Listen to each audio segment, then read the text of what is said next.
There is a reason why the mind of a tired soul keeps returning to one moment, one face, one sentence, one choice. It is not cruelty. It is not punishment. It is an invitation written in a language you have forgotten how to read. And tonight, I want to teach you that language again. You know this feeling, don't you? You are driving, and suddenly you are not on the road anymore. You are back in that kitchen, in that bedroom, at that doorway where everything changed. Or you are falling asleep, and instead of drifting into rest, you are dragged back to a conversation from years ago, replaying it word by word, searching for something you cannot name. You thought time would erase it. You thought new experiences would bury it. But there it sits, waiting for you, patient as a stone at the bottom of a river. Most people will tell you to move on, to let go, to focus on the present. And I understand why. The present is safer. The present does not hurt the way that memory hurts. But I have spent my entire life studying the hidden chambers of the human psyche, and I can tell you this with absolute certainty. When a memory keeps calling you back, it is not trying to torture you. It is trying to heal you. Your unconscious mind, that vast and ancient intelligence that lives beneath your everyday awareness, knows something your conscious mind refuses to see. And until you listen, until you truly hear what that memory is trying to say, it will keep knocking. It will keep pulling. It will keep rewinding. Because the psyche does not forget. The psyche does not randomly torment you. Everything it does has a purpose, even when that purpose feels unbearable. So if you are ready, if you are tired of running from that one memory that stalks you through your days and your dreams, then stay with me. Because what I am about to share with you is not another trick for forgetting. It is a map for remembering in a way that finally sets you free.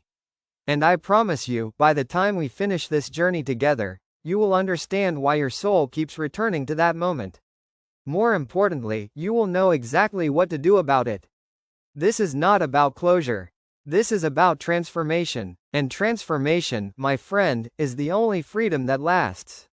Let me begin with a truth that will sound strange at first, but trust me when I tell you that understanding this single principle will change everything about how you see your own mind. The unconscious does not experience time the way you do. In your conscious life, yesterday is gone, today is happening, and tomorrow is coming. But in the unconscious, all moments exist simultaneously.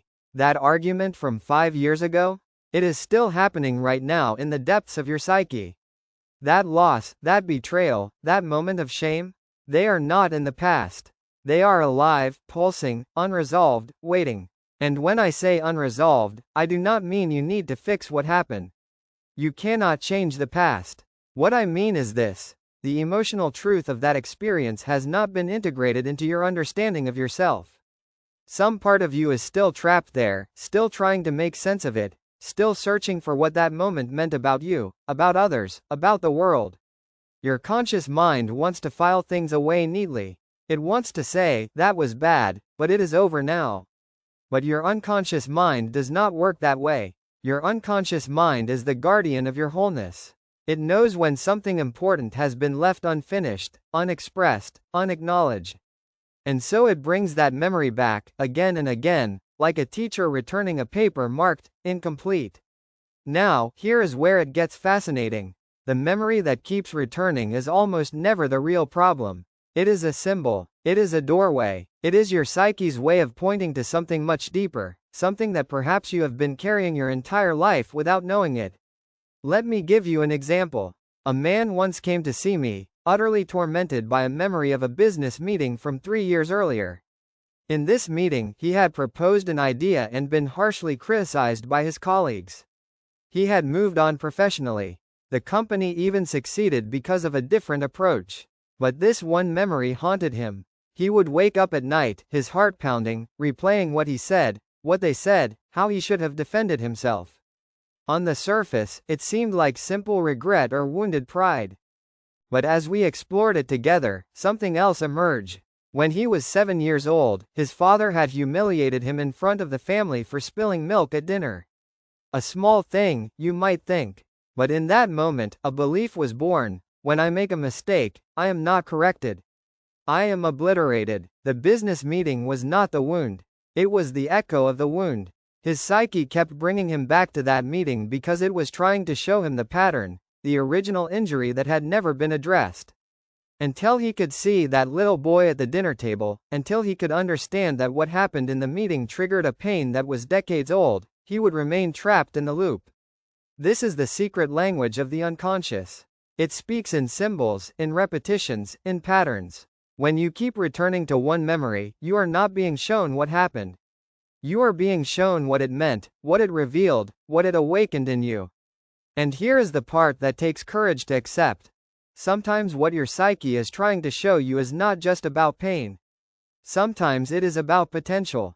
Sometimes that memory keeps returning because in that moment, something in you tried to emerge, and you pushed it down. A part of yourself wanted to speak, to act, to become visible, and fear stopped it. Your unconscious brings you back there not to shame you, but to give you another chance to see what wanted to be born. I remember a woman who could not stop thinking about a party she attended when she was 19.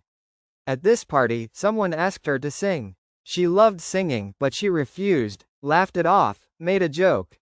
And for 30 years, she kept returning to that moment. Not every day, but often enough that it troubled her. Why? What was so important about not singing at a party? As we worked together, she realized something profound. That night at the party was the last time anyone asked her to share her gift before she buried it completely. She went on to build a sensible career, marry a good man, raise children. But some part of her soul had been trying to sing ever since, and she had refused to listen. The memory was not about regret. It was about unlocking what still wanted to live. Your psyche is not your enemy. It is your ally, but it is an ally that demands you pay attention, that refuses to let you live half a life, that will not allow you to pretend you are whole when parts of you are still locked away in unresolved moments. So when that memory comes back again, when you find yourself standing in that same emotional room you have visited 1,000 times, I want you to ask yourself a different question. Not, why can I not let this go? But rather, what is this trying to show me? What part of my story have I not understood? What piece of myself is waiting to be acknowledged? Because until you ask the right question, you will keep getting the same answer. Until you stop trying to forget and start trying to listen, that memory will remain a prison instead of becoming what it is meant to be, a key. Now, let me tell you something that might seem contradictory, but stay with me because this is crucial. The reason you cannot simply think your way out of this pattern is that the thinking mind, the conscious rational mind, is not where this problem lives. You can analyze that memory 1,000 times.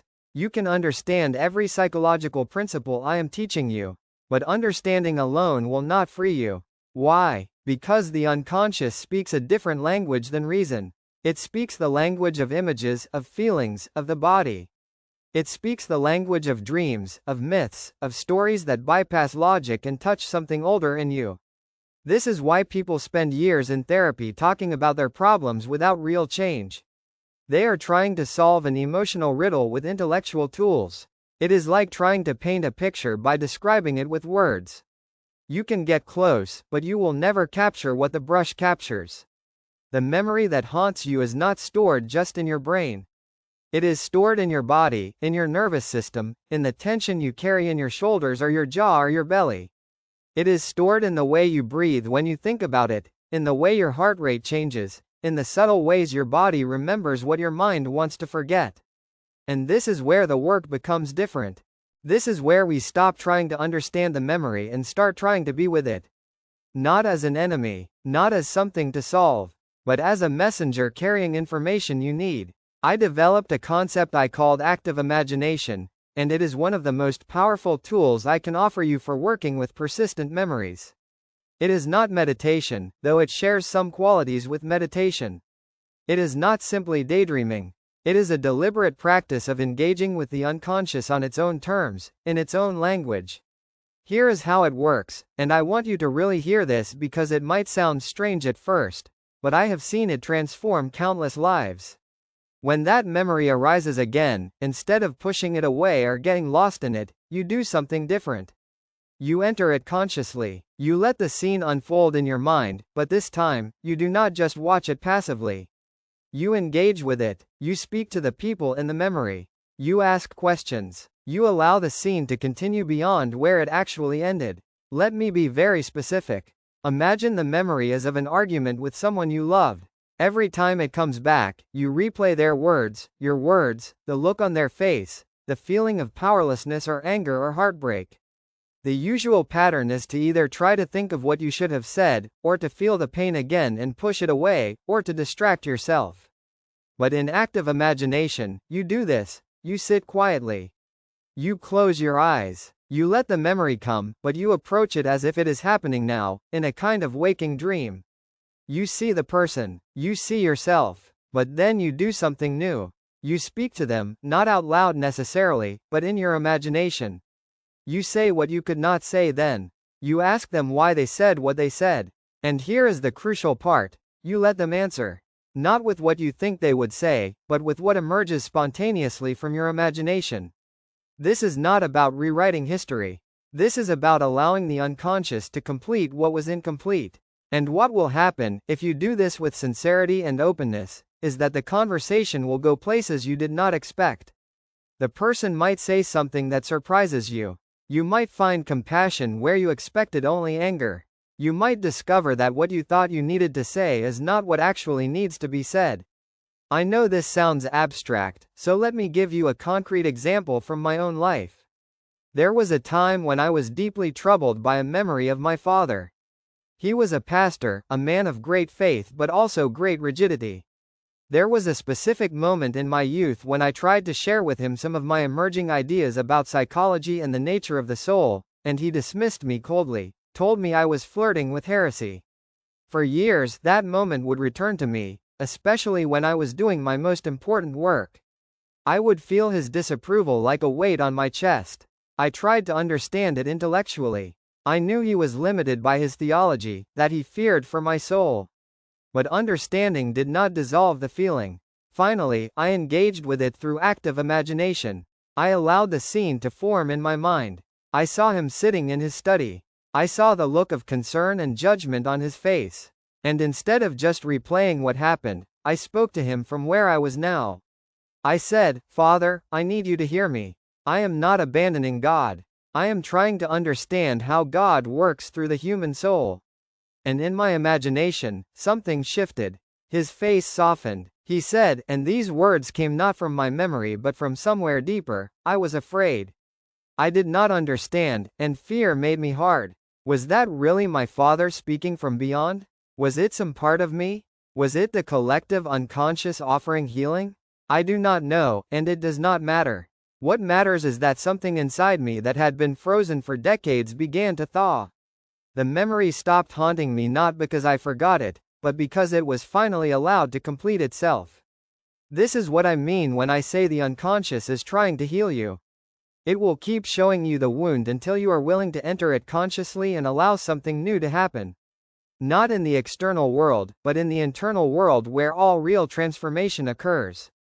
But let me warn you, this work requires something most people are not willing to give. It requires you to stop being a victim of your own story. As long as you relate to that memory as something that was done to you, as something you have no power over, you will remain trapped. I am not saying the pain was not real. I am saying you are not powerless against it. The memories you carry, betrayals, abandonments, humiliations, these are not fixed realities. They are interpretations. And what has been interpreted can be reinterpreted. This is the foundation of what I call active imagination. You engage with the memory not as a passive observer, but as a conscious participant. You step into it deliberately. You ask, what was I protecting when I chose to see it this way? What part of me needed this story to make sense of the world? I once worked with a man who believed his father had ruined his life. Every failure, every setback, he traced back to his father's coldness. He wore this story like a badge, proof of his victimhood. But in our sessions, something shifted. I asked him to imagine his father not as the villain of his story, but as a man who had also been shaped by pain. A man who had never learned to express love. A man who was himself wounded. At first, he resisted. He wanted to hold onto his anger. Anger felt safer than vulnerability. But slowly, as he allowed himself to see his father through a wider lens, something remarkable happened. The story changed, not the facts. His father had indeed been distant, harsh, critical. But the meaning changed, and when the meaning changed, the grip of the memory loosened. He was no longer defined by what his father failed to give him. He became free to choose who he would be, independent of that pain. This is the alchemical process. You take the lead of your suffering and transform it into gold. But it requires your participation. It requires you to stop waiting for the past to apologize, to stop hoping that time will somehow erase what happened. Time does not heal. Consciousness heals. Awareness heals. And awareness requires you to turn toward the pain, not away from it. But here's where most people stumble.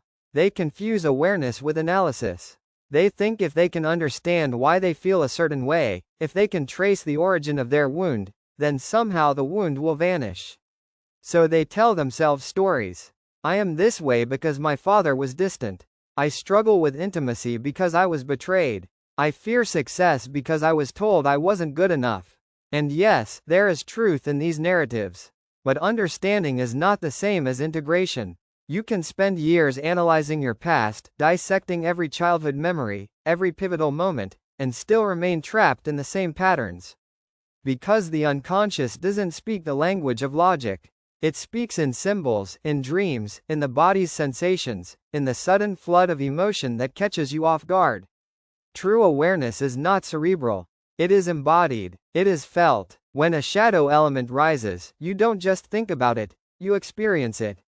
You notice the tightness in your chest, the heat rising in your face, the way your body recoils or braces itself. This is where the real work happens. Not in the theory, but in the raw, unfiltered encounter with what you've been avoiding. I worked with a man once who prided himself on his rationality. A scientist, brilliant mind, everything measured and controlled. But his relationships were disasters. He would sabotage every connection the moment it became meaningful. When we explored his dreams, the same image appeared repeatedly. A locked room in a house, and behind the door, something alive, breathing, waiting. He wanted to analyze it. What does the room represent? Perhaps it's my repressed emotions about my mother. I stopped him. Don't think about it, I said. In your imagination, walk to that door. What do you feel? His body gave the answer before his mind could interfere. Terror. Pure, visceral terror. And beneath that, grief. An ocean of grief he'd been holding back since childhood, when showing emotion meant being ridiculed, when vulnerability was equated with weakness. The tears came then, not the pretty tears of cinema, but the ugly, gasping sobs of a man finally allowing himself to feel everything he'd spent decades repressing. And in that moment of complete vulnerability, something miraculous happened. His wife didn't leave. She didn't mock him. She held him tighter and whispered, "Finally. Finally, I can see you." This is the paradox that our modern world refuses to acknowledge. Strength isn't found in the suppression of emotion, but in the courage to feel it fully. The man who cannot cry cannot truly laugh. The person who cannot acknowledge their fear cannot access genuine courage. We've created a civilization of emotional amputees, hobbling through life with half our human experience severed and discarded. And here's what makes this tragedy even more profound. This emotional suppression doesn't just harm us individually. It poisons our relationships, our families, our entire social fabric. When a father cannot express love except through criticism, he creates a son who cannot accept praise. When a mother equates vulnerability with failure, she raises a daughter who will exhaust herself proving her worth. These patterns replicate across generations like a virus, infecting each new cohort with the same soul sickness. I've watched this play out in countless consulting rooms. The executive who finally connects the dots between his father's emotional unavailability and his own inability to form intimate relationships. The mother who realizes she's unconsciously teaching her daughters the same self-loathing her own mother taught her. The moment of recognition is always both devastating and liberating. Because here's the truth that sets you free. You are not your parents' wounds. You are not your culture's limiting beliefs. You are not the sum total of the lies you've been told about who you should be. Beneath all that accumulated debris lies your authentic self, waiting patiently for you to remember who you really are. But remembering requires something our culture desperately fears: stillness. Silence. The willingness to sit with yourself without distraction, without the numbing agents of entertainment, work, or substance. I spent years sitting with patients who could not bear 5 minutes alone with their thoughts. They would fidget, make jokes, deflect, intellectualize, anything to avoid the encounter with what lived beneath the surface. And I understood, for what you meet in that silence is not always pleasant. You meet your regrets, your shame, the small betrayals of yourself that accumulate like sediment. You meet the parts of you that your persona, that carefully constructed social mask, was designed to hide. But you also meet something else. Something that cannot be found in the noise. Your ancestors understood this. The hermits who withdrew to caves. The shamans who fasted in the wilderness. The monks who practiced contemplative prayer. They were not escaping life. They were diving beneath its turbulent surface to the still depths where wisdom resides. Where the self speaks in whispers, not shouts. Modern psychology has given this practice clinical names: mindfulness, introspection, reflection. But the ancients knew it as something more primal, the deliberate descent into the underworld of the psyche. A journey not for the faint of heart, but essential for anyone who wishes to become whole. You see, your psyche is not a democracy where the loudest voice wins. It is an ecology, a delicate balance of forces that require your attention, your presence, your conscious participation. When you abandon that inner landscape, when you fill every moment with external stimulation, those neglected parts don't simply disappear. They grow wild. They become autonomous complexes that hijack your behavior, your relationships, your life. The modern epidemic of anxiety is not a disease, it is a symptom. A symptom of disconnection from the deeper layers of being. Your body is screaming what your mind refuses to hear. Slow down, turn inward, remember who you are beneath all the roles you play. But instead, we prescribe another pill, another productivity hack, another distraction. The modern world has convinced you that the cure lies outside yourself, in a supplement, a seminar, a self-help book promising transformation in 5 easy steps.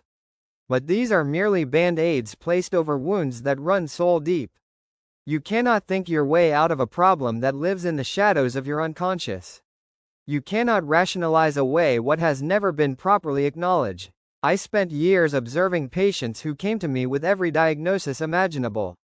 Depression, anxiety, psychosomatic illness. And beneath each label, I found the same root cause: life lived in opposition to the self. They had become strangers to their own inner world, following scripts written by parents, teachers, employers, society. Everyone except the quiet voice within that knows the truth. One woman came to me complaining of chronic fatigue so severe she could barely rise from bed. The doctors found nothing wrong. They suggested it was all in her head, which infuriated her. But they were right, in a sense. It was in her psyche, though not in the dismissive way they meant. Through our work together, she discovered she was exhausted because she was living someone else's life entirely.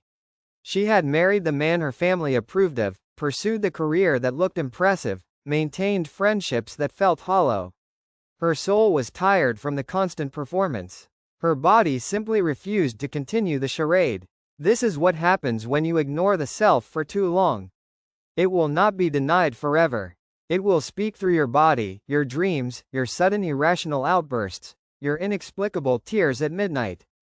These are not signs of weakness or mental illness. They are invitations to return home to yourself. The modern world has constructed an elaborate theater where we perform daily.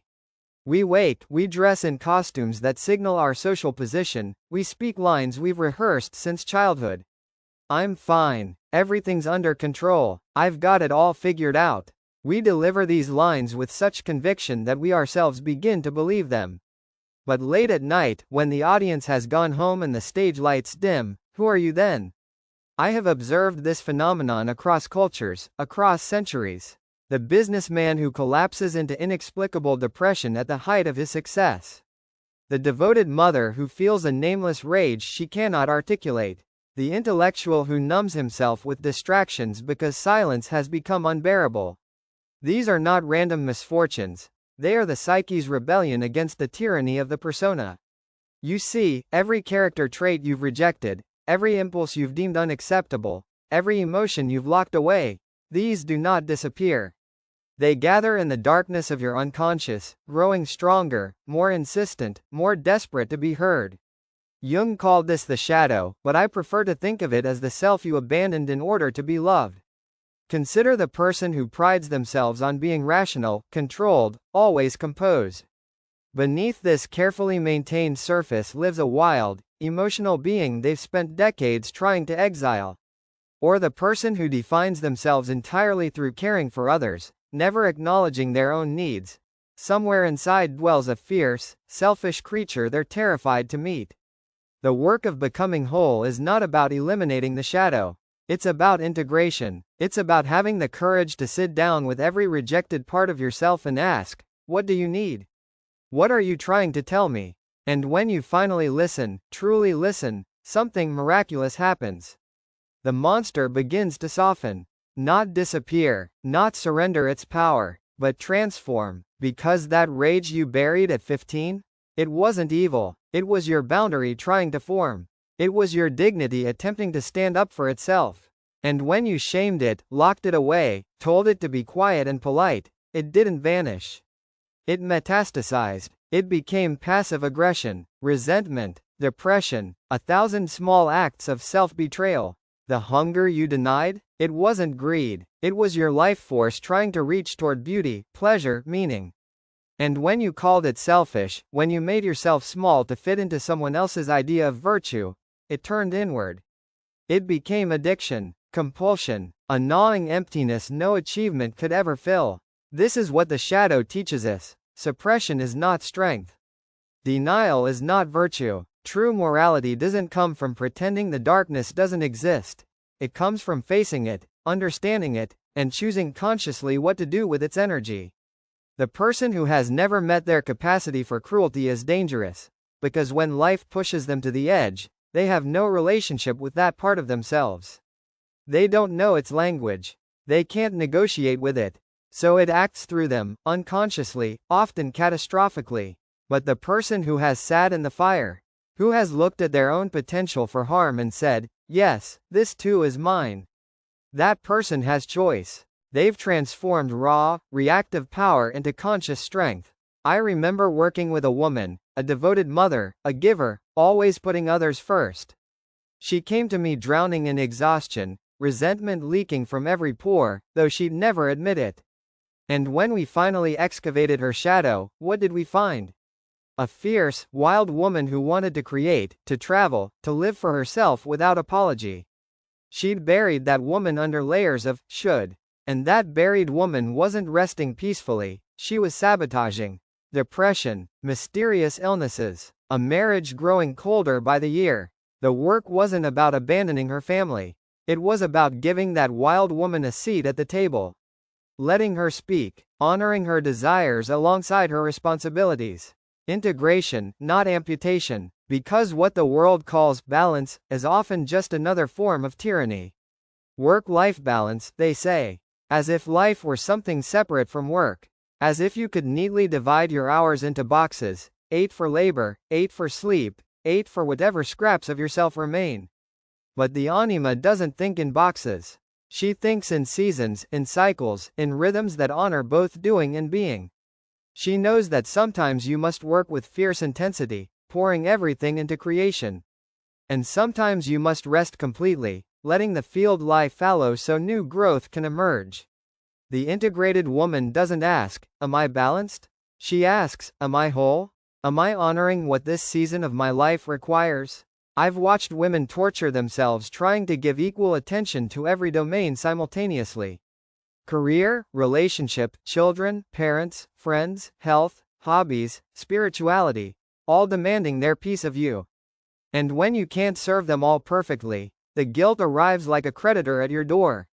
But wholeness isn't equality, it's integrity. It's knowing that this month, your child needs more of you. Next month, your work requires complete focus. This year, your marriage must be tended. Next year, your own growth demands priority. The anima understands seasons. The persona demands perfection in all weather. And here's what nobody tells you about integration. It requires boundaries that will make people uncomfortable. Because when you stop performing femininity and start embodying it, you become unpredictable to those who benefited from your compliance. You'll say no more often. Not rudely, but firmly. You'll stop explaining, justifying, defending every choice to people who wouldn't accept any answer anyway. You'll disappoint some people. This is inevitable. The question is whether you'll disappoint yourself trying to prevent it. The integrated anima gives you something remarkable: the ability to disappoint others without self-abandonment. To let someone be upset with your boundary without rushing to fix their discomfort. To understand that their anger at your no is information about them, not indictment of you. This is not selfishness. This is self-possession. And when you possess yourself, truly possess yourself, you become a witness to one of life's great paradoxes. The people who were most offended by your boundaries often become the most respectful once they realize those boundaries are immovable. The manipulator who learned that tears and guilt no longer sway you. They move on to easier targets. The colleague who discovered you will no longer absorb their anxiety. They begin managing their own emotions. The family member who found you unreachable for crisis calls that weren't crises. They start solving their own problems. This is not because you've changed them. You cannot change them. You have only changed what you will participate in. And here is where we approach dangerous territory. Because there is a voice that will rise in you, whispering, "But what if I'm wrong? What if this time they really need me? What if my boundary causes genuine harm?" Listen carefully. A boundary that allows space for genuine emergencies is still a boundary. But we must be brutally honest about what constitutes emergency versus what constitutes pattern. The friend who calls at midnight because they're in the hospital, emergency. The friend who calls at midnight every week because they're lonely and cannot self-soothe, pattern. Your aging parent who needs help during a health crisis, emergency. Your aging parent who manufactures crisis to secure attention because emotional honesty feels too vulnerable, pattern. The distinction matters immensely. And you know, somewhere beneath the guilt, beneath the conditioning, beneath the fear of being seen as heartless, you know the difference. The body knows. That's the secret they don't teach you. Your body knows the difference between genuine emergency and emotional theater. Real crisis produces clear adrenaline, focused, purposeful, action-oriented. Manufactured crisis produces that familiar dread, that heavy exhaustion, that sense of, here we go again. Trust that knowing, because when you stop rewarding patterns disguised as emergencies, something miraculous happens. Real intimacy becomes possible. I have seen this transformation countless times in my practice. The moment a person stops performing rescue dramas, their relationships undergo a profound alchemy. What was once theater becomes conversation. What was once performance becomes presence. Let me share what this actually looks like. A woman I worked with, let's call her Elizabeth, had spent 20 years married to a man who specialized in Sunday evening collapses. Every Sunday, without fail, around 6 in the evening, he would announce some version of catastrophe. A work crisis, a health concern, a financial worry, always urgent, always requiring her immediate emotional labor. For 2 decades, she abandoned her Sunday evenings, canceled plans, rearranged her week, became his emotional janitor, cleaning up the mess of his manufactured anxiety. Until one Sunday, she simply said, "That sounds difficult. I trust you'll figure it out. I'm going to my book club." The response was predictable rage. How dare she be so cold, so unsupportive, so selfish? But here's what happened next. Within 3 weeks, the Sunday crises stopped. Completely. Because the pattern had lost its audience. The theater had no viewers. And in that silence, something unexpected emerged. Her husband began talking to her differently. Not performing crisis, but sharing actual thoughts. Not demanding rescue, but expressing genuine vulnerability. The relationship didn't end, it began for the first time. This is the paradox I want you to understand deeply. You cannot have authentic intimacy while you're participating in rescue theater. The two are mutually exclusive. One requires masks and scripts and predictable responses. The other requires presence and truth and the courage to let someone experience their own life. When you withdraw your participation from manufactured crises, you're not abandoning anyone. You're offering them something far more valuable, the dignity of their own competence. You're saying, I believe you are capable of handling your own life. I will not insult you by treating you as helpless. This is love, real love, not the romanticized version we see in films where love means endless sacrifice and self-erasure. But the kind of love that sees another person clearly and refuses to diminish them by playing savior. The person who is whole does not need you to be broken to feel valuable. They do not need your gratitude to feel worthy. They do not measure their importance by how much you depend on them. This is what separates genuine connection from the savior complex. The savior needs your brokenness. Your weakness validates their strength. Your confusion justifies their certainty. They are feeding off what they claim to be fixing. I have seen this pattern destroy marriages, friendships, professional relationships. One person positions themselves as the enlightened guide, the strong one, the person who has it all figured out. And the other, willingly or not, accepts the role of the lost soul who needs rescuing. But here is what no one tells you about this dynamic: it cannot evolve. It is frozen in amber. Because the moment you grow, the moment you heal, the moment you no longer need saving, the entire foundation crumbles. The savior becomes threatened by your progress. They may not say it directly. They might even claim to celebrate your growth. But watch their behavior. Notice how they subtly undermine your confidence. How they remind you of past failures just when you are gaining momentum. How they create new problems for you to solve, new crises that require their intervention. Because if you become whole, what is their purpose? If you no longer need saving, who are they? This is why the savior complex is ultimately an act of violence disguised as virtue. It keeps both people trapped. The savior cannot develop a genuine identity beyond their role as rescuer. And the rescued cannot discover their own strength, their own wisdom, their own capacity to navigate life. I have sat across from countless individuals who spent years, sometimes decades, in relationships with saviors. And when they finally broke free, they described the same revelation: they had been capable all along. The savior had not given them anything they did not already possess. Instead, the savior had simply made them forget what they had. This is the darkest aspect of the savior complex, not merely that it fails to save, but that it actively disempowers. It creates what I call in my work a reciprocal neurosis. The helper becomes addicted to being needed, while the helped becomes addicted to needing. Both are trapped in a dance that neither truly wishes to continue, yet neither knows how to stop. I have seen this pattern repeat itself across every domain of human relationship. The parent who cannot allow the child to struggle and therefore fail. The therapist who subtly prolongs treatment because their identity depends upon having patience. The political leader who promises solutions while secretly hoping the problems persist, for without crisis, what use is a savior? This is why genuine healing, whether of the individual psyche or the collective soul, requires what seems at first like cruelty: the withdrawal of rescue. The refusal to save, not because we lack compassion, but because true compassion understands that some bridges must be crossed alone. There is a remarkable moment that occurs in depth analysis when the patient realizes that I will not save them. That I cannot save them. That I was never meant to save them. Often, this realization brings anger. What good are you, then, they ask. Why am I paying you if you will not fix me? And I answer, I am here to witness your becoming, not to create it. This is the distinction few understand. The difference between the savior and the midwife. The savior takes credit for the birth.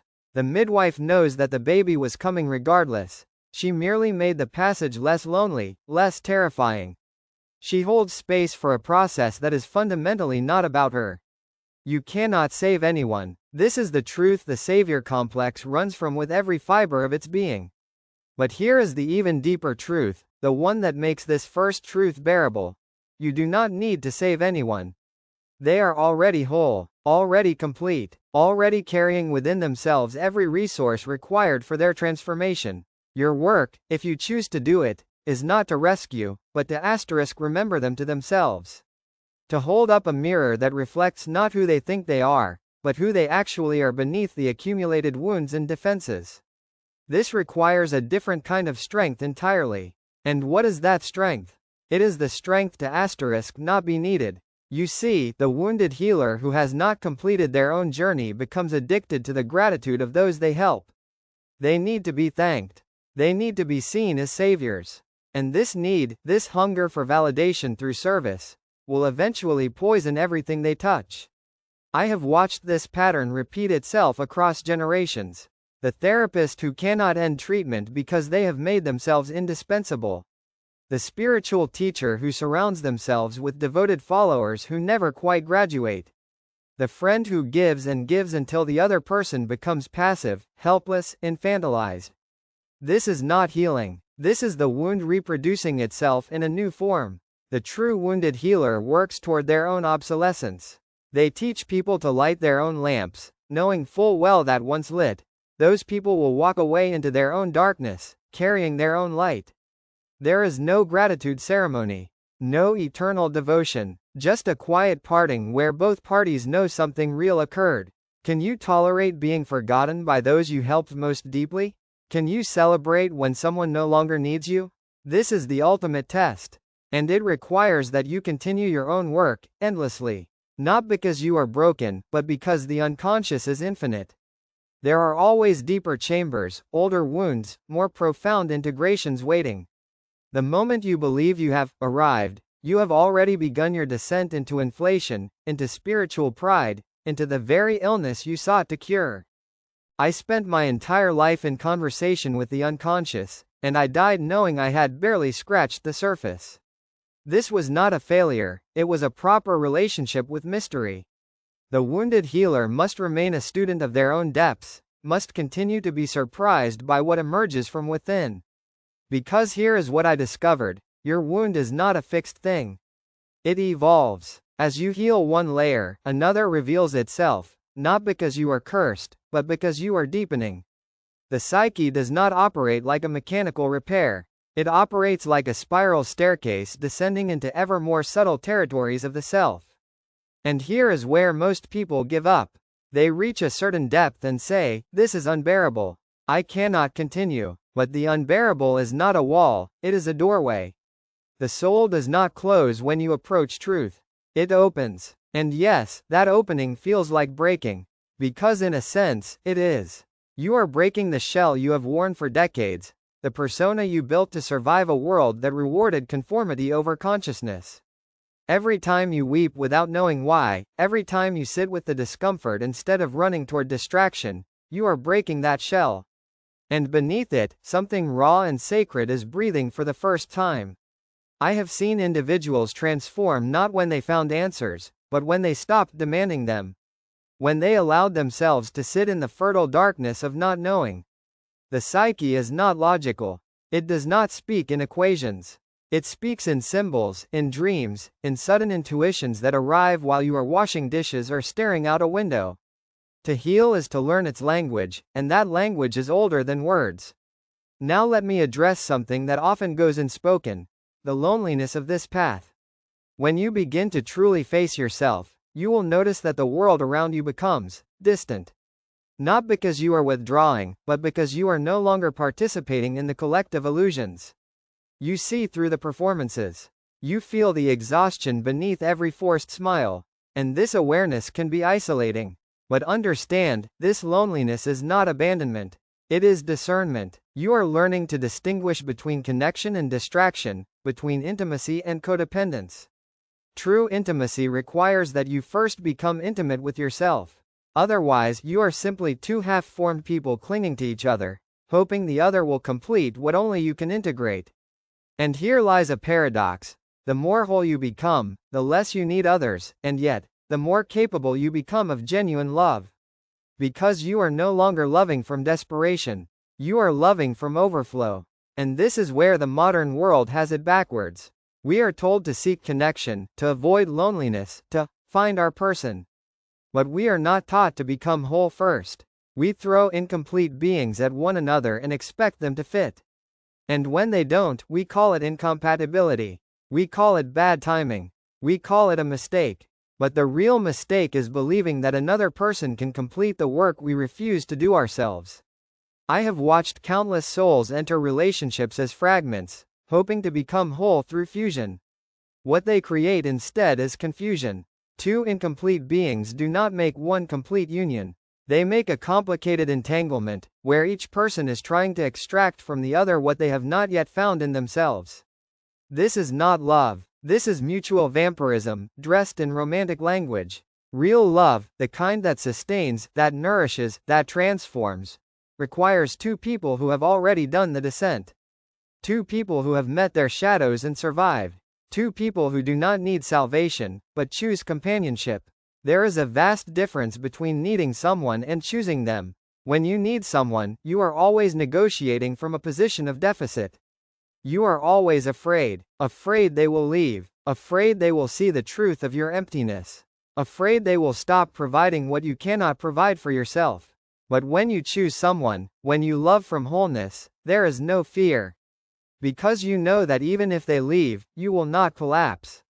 You will grieve, yes. You will feel loss, but you will not disintegrate.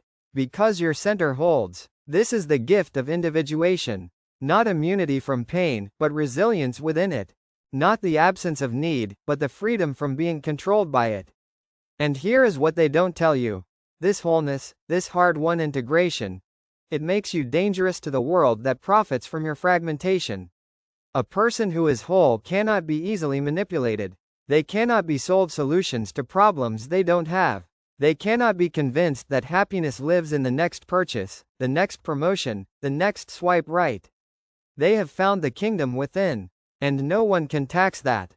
They walk differently too. Have you noticed? There's no rush in their step, no frantic energy burning through them like cheap fuel. They move through the world as though they have all the time there is, because in a sense, they do. Time bends around those who are present. Minutes stretch into meaning when you're not racing toward the next dopamine fix. I once watched a man in his 70s tend a small garden behind a modest apartment building. His hands moved slowly through the soil, placing each seed with the care of someone performing a sacred ritual. A neighbor rushed past him, phone pressed to her ear, barking about quarterly reports and market projections. She never even saw him. But he saw her, and in his eyes, I glimpsed not judgment, but a quiet knowing. The kind that comes only after you've chased enough ghosts to realize they're made of smoke. This is what the consumed can never understand. The invisible ones have stopped performing. They've cancelled their subscription to the theater of status. While everyone else rehearses their lines for an audience that isn't even watching, these people have quietly exited stage left. They're having real conversations in the lobby of existence while the show grinds on without them. And here's what troubles the system most. They're contagious. Not in ways that can be measured or monetized, but in the way truth always spreads, slowly, quietly, person to person. Someone sees them and thinks, wait, you can live like that? A crack appears in the facade. A question forms where before there was only compliance. The empire of consumption requires your belief. It needs you to accept that happiness is always just beyond reach, that contentment requires constant acquisition, that your worth must be validated externally. But these invisible ones have committed the ultimate heresy. They've found completeness in themselves. They've discovered that the treasure was never in the dragon's lair. It was in the courage to stop slaying dragons. They sit in small apartments that could pass for minimalist shrines, though they'd laugh at such a description. There are no marble surfaces demanding constant polishing, no collections requiring curation, no objects whispering, maintain me, ensure me, worry about me in the night. Instead, there might be a single plant on a windowsill, thriving through consistent attention rather than expensive intervention. A bookshelf holding volumes read multiple times rather than displayed for their spines. A kitchen where meals are prepared with the meditation of repetition rather than the performance of novelty. I've watched these individuals navigate social gatherings with a peculiar grace. When conversations turn to upgrades and acquisitions, to the exhausting Olympics of consumption, they neither judge nor participate. They simply exist in a different frequency, like someone who's learned to hear music others can't perceive. That sounds wonderful, they might say about your new purchase, with genuine warmth but no envy. Because they've discovered something the market economy cannot acknowledge. That desire itself can be chosen, directed, or released. The modern world is designed around the assumption of insatiability. Every system, from urban planning to social media algorithms, presupposes that you want more, faster, newer, better. The invisible ones have found the crack in this matrix, the realization that you can simply stop wanting. Not through deprivation or asceticism, but through the profound recognition that enough is a place you can actually arrive at. This is why they're incomprehensible to those still running. To the striving, they appear as failures of ambition. But what they've failed at is the failure itself, the failure to ever be satisfied, the failure to be present, the failure to recognize that you already have what you've been seeking. They've committed the ultimate rebellion. They've stopped believing in the religion of more. And here's what makes them truly dangerous to the system. They're happy. Genuinely, inexplicably happy.